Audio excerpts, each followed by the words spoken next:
हम तो बच्चे हैं भाग्यवान, हमसे बड़ा है कौन महान। हम तो उड़ते हैं नीले आकाश में, झलकती जहां रवि की किरणें। बचपन में स्कूल में पढ़े हुए इस गीत को याद करके सुदाम भट्ट बाबू खुद को भाग्यवान समझ रहे थे।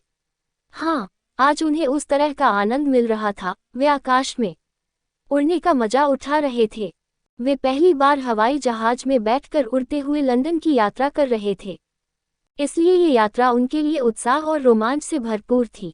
हवाई जहाज बादलों के ऊपर उड़ रहा था। झरोखे के उस पार बादलों की पंक्तियां आकाश के सीने में अटखेलियां कर रही थीं।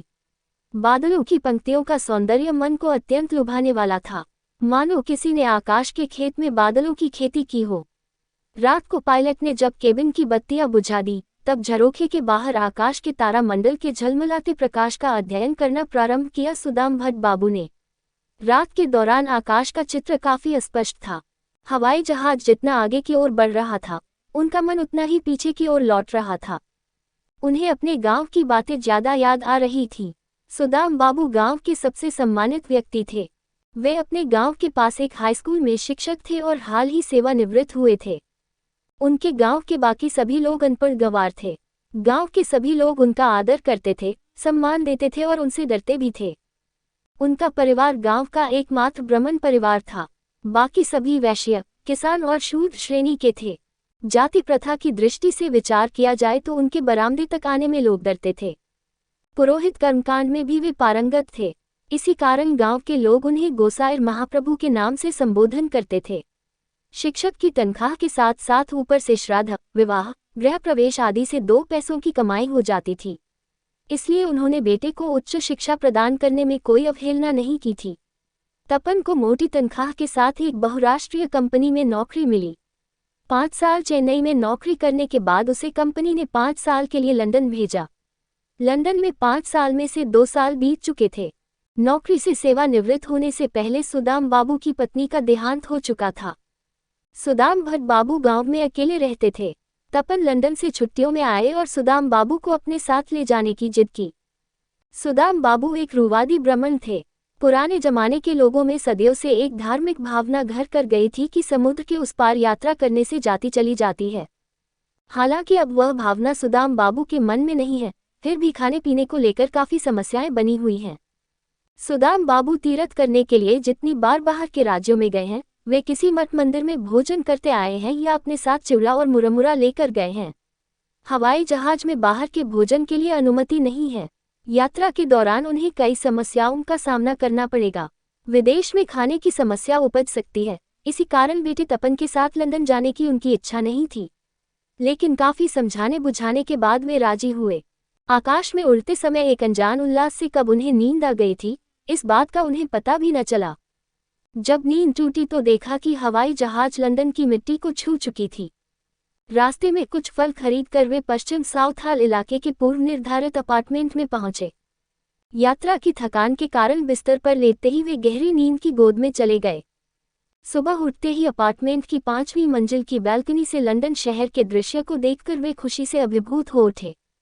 गांव की मिट्टी की सौंधी गंध भले ही न थी, पर लंदन शहर के मनोरम दृश्य से वे विमोहित हो उठे।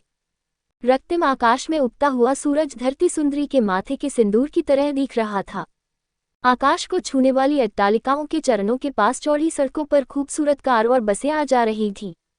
औरतें अपने बच्चों को 3 पहिए वाली ट्रैली में स्कूल में छोड़ने के लिए ले जा रही थीं।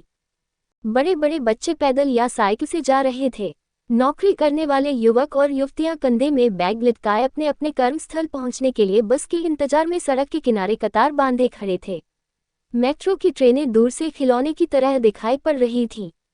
सुदाम बाबू ने ट्रेन के डिब्बों को गिनना शुरू किया। 1, 2, 3, कुल 8 डिब्बे थे। पिछली रात वर्षा होने के कारण सारी सड़कें नहा चुकी थीं। सब कुछ नया नया और आश्चर्यजनक लग रहा था। चारों ओर मनोरम दृश्यों का अंबार लगा हुआ था। तपन ने बालकनी में आकर कहा, पिताजी मैं ऑफिस जा रहा हूँ।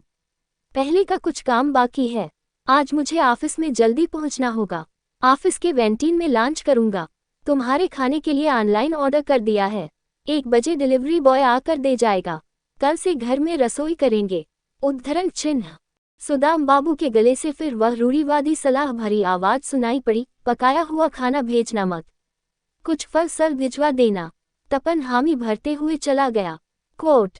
धीरे धीरे सुदाम बाबू उस शहर की जीवन शैली के साथ परिचित होने लगे।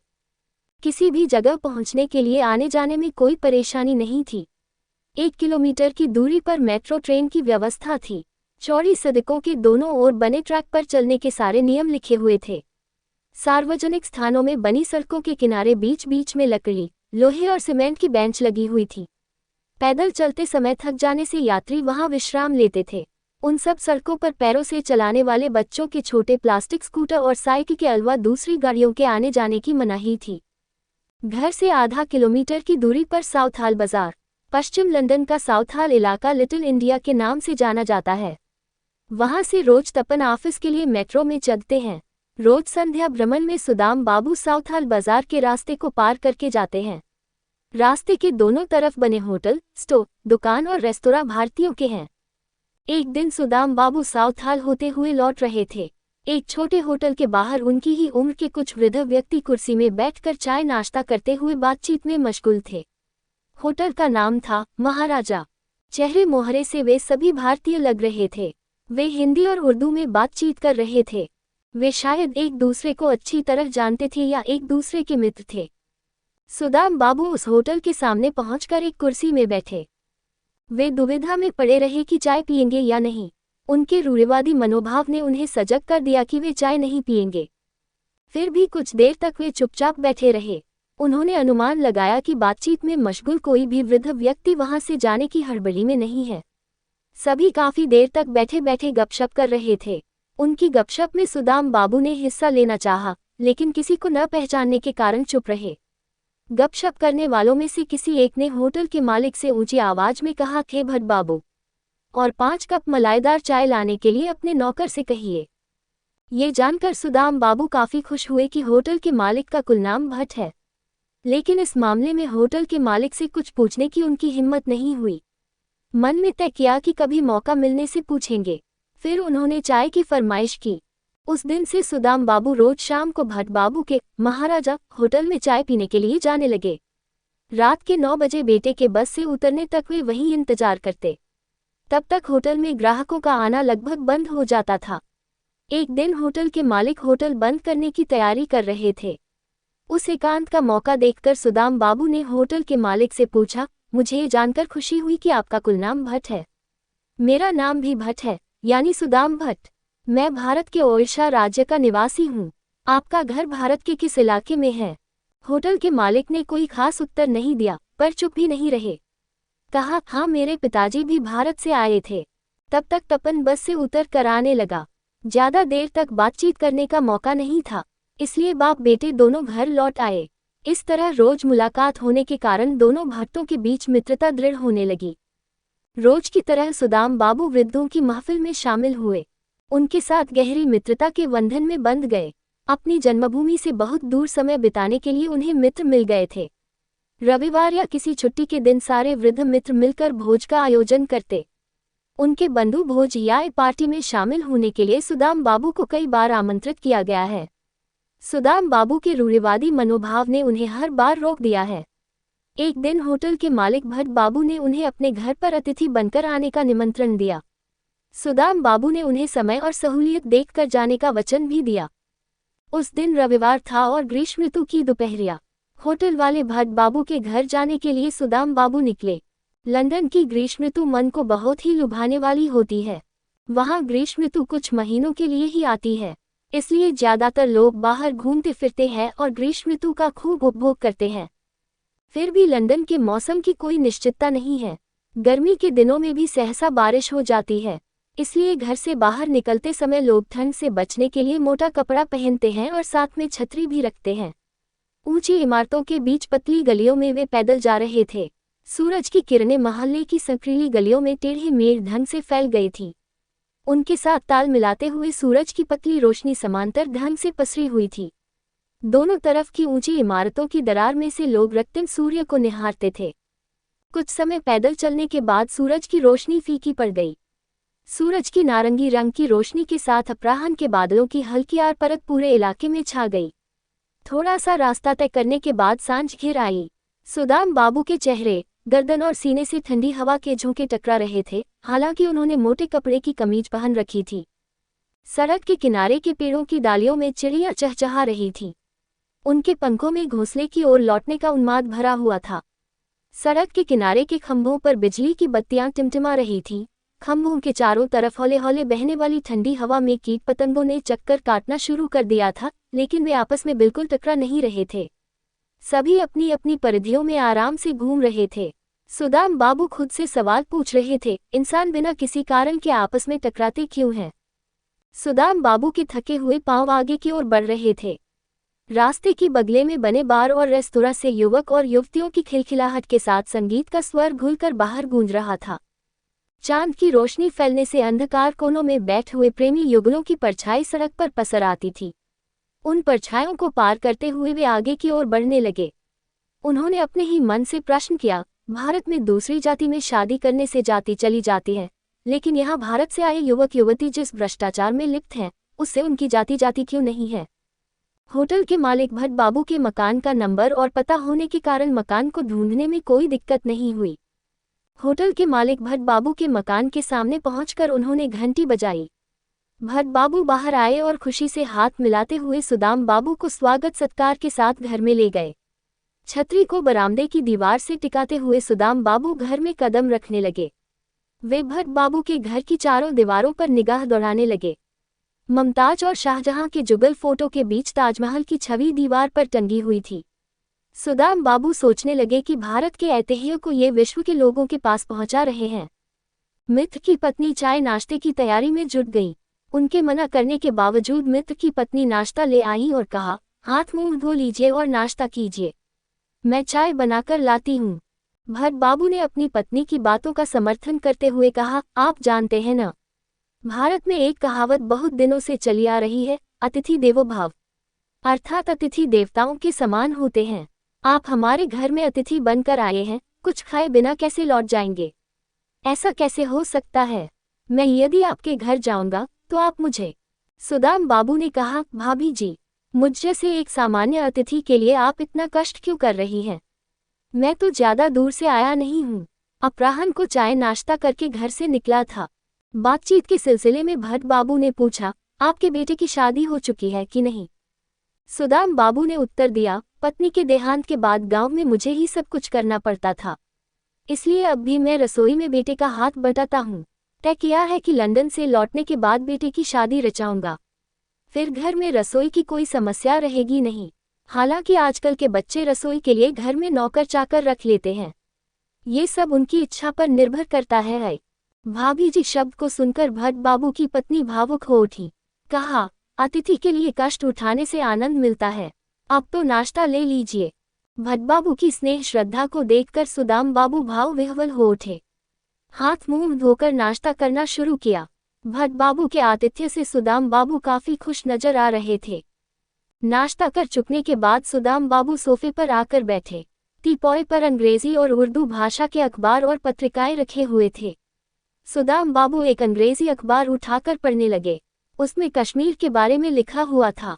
सुदाम बाबू ने उत्सुकता के साथ पूछा, आप भारत के किस इलाके से आए हुए हैं? भट्ट बाबू ने जवाब दिया, सुदाम बाबू आप गलत मत समझिएगा, मेरे पिताजी कश्मीर के मूल बाशिंदा थे, लेकिन भारत के कश्मीर के नहीं। वे पाकिस्तान अधिकृत कश्मीर के गिलगिट और बाल्टिस्तान इलाके के बाशिंदा थे। भारत पाकिस्तान विभाजन के समय वहां से एक अंग्रेज सैनिक की सहायता से जहाज से वे इंग्लैंड आए थे। उनके घर में कुछ दिनों तक घरेलू नौकर के हिसाब से काम करने के बाद उन्हें एक होटल में काम मिला था। बाद में उन्होंने खुद एक होटल खोला। पिताजी की मौत के बाद अब मैं उस होटल को संभाल रहा हूँ। सब कुछ सुन चुकने के बाद सुदाम बाबू ने पूछा, तो फिर होटल का नाम महाराजा रखने के पीछे रहस्य क्या है? भट्ट बाबू ने जवाब दिया, यहाँ काफी संख्या में भारतीय लोग रहते हैं, इसलिए पिताजी ने होटल का नाम महाराजा रखा था। फिलहाल पाकिस्तान के प्रति विश्व की धारणा सही नहीं है, इसलिए इंग्लैंड, अमेरिका और यूरोप के अधिकतर व्यक्ति पाकिस्तान नाम के साथ अपना कोई भी रिश्ता कायम करना चाहते नहीं हैं। विशेषकर 11 सितंबर 2001 में इस्लाम के आतंकवादियों द्वारा अमेरिका के ट्विन टावर पर किए गए आक्रमण के बाद दक्षिण एशिया और अरब देश के मुसलमानों को यहाँ के लोग नफरत की नज़र से देखते हैं। इसलिए अब मैं दाढ़ी और मूंछें रखता नहीं हूँ। यूरोप के लोगों की नफरत की नज़र से और इस्लाम फोबिया से खुद को बचाने के लिए कई मुसलमान अब अपने असली परिचय को छिपाते हुए खुद का परिचय भारतीय के रूप में देते हैं। इसलिए मैं भी अपने परिचय को छिपाकर खुद का परिचय भारतीय के रूप में देता हूँ। विश्व में भारतीय डायस्पोरा काफ़ी विशाल है। पाकिस्तान की तुलना में भारतीय खाद्य काफ़ी मशहूर हैं। यहाँ पाकिस्तानियों की तुलना में भारतीय ग्राहकों की संख्या बहुत ज़्यादा है। जब भारतीय विदेश आते हैं वे भारत के नाम के होटल ढूंढते हैं। पर्यटन या व्यापारिक यात्रा में आने वाला हर नागरिक अपने देश का खाद्य खाना पसंद करता है। यदि पता चला कि कोई होटल या रेस्तोरां किसी पाकिस्तानी का है तो वे वहां जाएंगे नहीं। इसलिए भारतीयों को आकर्षित करने के लिए पिताजी ने भारतीय नाम रखा था। सुदाम बाबू अचरज भरी नैनों से भट्ट बाबू के समूचे बदन को निहारने लगे। होटल में भट्ट बाबू जिस प्रकार के कपड़े लत्ते पहना करते हैं उससे भिन्न एक प्रकार की पारंपरिक पोशाक पहने हुए थे। सुदाम बाबू ने पूछा, पाकिस्तान में भट्ट कुल नाम वाले ब्राह्मण हैं क्या? भट्ट बाबू ने एक सीधा सीधा उत्तर दिया, ना। सुदाम बाबू ने फिर से पूछा, गलत मत समझिएगा, तो फिर आप किस जाति के हैं? मैं सिर्फ आपको भट्ट बाबू के नाम से जानता हूँ। आपका शुभ नाम क्या है? भट्ट बाबू ने नीरस आवाज में उत्तर दिया, मेरा पूरा नाम मकबूल भट्ट है। हमारी कोई जाति नहीं है, लेकिन हम इस्लाम धर्म को मानते हैं। भट्ट बाबू का जवाब सुनकर सुदाम बाबू आश्चर्यचकित हो उठे। उनके मुंह से कोई बात नहीं निकली। उनकी रूढ़िवादी प्रकृति के कारण वे भट्ट बाबू के चेहरे को मुंह उठाकर देख नहीं सके। उसी पल वहां से निकल जाने को जी चाह रहा था, लेकिन जा नहीं सके। वहां से उठकर फौरन न चले जाने में उनका विवेक बाधक बन रहा था। उन्हें लगा कि उनका खाया हुआ सारा नाश्ता मानो उनके पेट से बाहर निकलने के लिए खदबदा रहा हो। उन्हें मितली सी आ रही थी और डकारें निकल रही थीं। मित्र की पत्नी ने इसे भांपते हुए कहा, घर में काफ़ी दवाइयाँ हैं, ठहरिए, लेकर आती हूँ आए। सुदाम बाबू ने बात को छिपाने के लिए कहा, मुझे एसिडिटी है, नाश्ता ज़रा ज़्यादा हो गया। वैसे परेशान होने का कोई कारण नहीं है, थोड़ी देर बाद अपने आप सब कुछ ठीक हो जाएगा आए। फिर सुदाम बाबू ने पूछा, आप तो मुसलमान हैं, तब आपका कुल नाम भट्ट कैसे हुआ आए? भट्ट बाबू ने समझाते हुए कहा, आप जानते नहीं हैं कि कभी हिंदुस्तान की सीमा ईरान तक फैली हुई थी। 17वीं शताब्दी में पश्चिम भारत, जो आजकल का पाकिस्तान है, वह पूरी तरह इस्लामी राज्य में परिवर्तित हो गया। इसलिए हिंदू और मुसलमान दोनों कुल नामों में समानता देखने को मिलती है। जो कुल नाम हिंदुओं के हैं वही कुल नाम मुसलमानों के भी हैं। भट्ट, चौधरी, मल्लिक, अमीन, हजारी, मुंशी, दास, मिर्धा, शाह आदि कुल नाम हिंदू और मुसलमान दोनों के हैं। कश्मीर के भट्ट ब्राह्मणों ने कभी इस्लाम धर्म को स्वीकार कर लिया था। पाकिस्तान और भारत के सभी लोगों के पूर्वज एक ही वंश के हैं। हम सभी सिंधु सभ्यता के अधिवासी हैं, इसलिए हमारा खून एक है, हमारे बदन का रंग भी एक है, हमारे शरीर की बनावट एक प्रकार की है। वह पाकिस्तानी हो या बांग्लादेशी, सभी विदेश में भारतीयता को ही पाथेय बनाकर अपनी आजीविका चलाते हैं। हाल ही में रूस यूक्रेन युद्ध में पाकिस्तान के छात्रों ने भारत के तिरंगे झंडे को फहराया और अपनी जान बचाई। वास्तव में हम सभी ने भारतीय मुखौटा पहन रखा है। सुदाम बाबू उस आलोचना के निष्कर्ष में पहुंचने के लिए खुद अपनी समीक्षा करने लगे। इस बीच उनके मन और मस्तिष्क में एक शीतल युद्ध प्रारंभ हो गया था। वास्तव में किसने मुखौटा पहन रखा है? अब किसका मुखौटा उतर गया है, उनका या मकबूल भट्ट का? उन्होंने मकबूल भट्ट द्वारा पहने गए भारतीय मुखौटे को खोल दिया है। अगले ही पल सुदाम बाबू ने महसूस किया कि वास्तव में उनमें पल रहे जाति धर्म नाम के अहंकार के मुखौटे को भी मकबूल भट्ट ने जबरदस्ती छीन लिया है। आतिथ्य के लिए भट्ट दंपति का धन्यवाद करते हुए किसी और दिन फिर आने की बात कहकर सुदाम बाबू वहां से लौटने लगे। चांद को ढकने वाले बादल हवा के बहने से जिस तरह छट जाते हैं, वैसे ही उनके मुखमंडल से अवसाद का एक पर्दा हट गया और उनका चेहरा उज्ज्वल चांद की तरह दिखाई पड़ने लगा। उन्हें हृदयगम हुआ कि सांप के केंचुली झाड़ने की तरह वे अपनी सारी संकीर्णता के आवरण को वहीं छोड़कर आ गए हैं। लौटते समय रास्ते में उन्होंने अनुभव किया कि गांव के मानव से विश्व मानव में रूपांतरित होने की प्रक्रिया के द्वंद्व में उनका मन खदबदा रहा है, लेकिन घर पहुंचने के बाद उन्होंने खुद को एक विश्व मानव के रूप में आविष्कृत किया। यद्यपि समग्र विश्व में भारत का मुखौटा पहनने वाले लोग अपने मुखौटे को खोल नहीं रहे हैं, पर सुदाम बाबू और मकबूल भट्ट बाबू के मुखौटे खुल गए थे।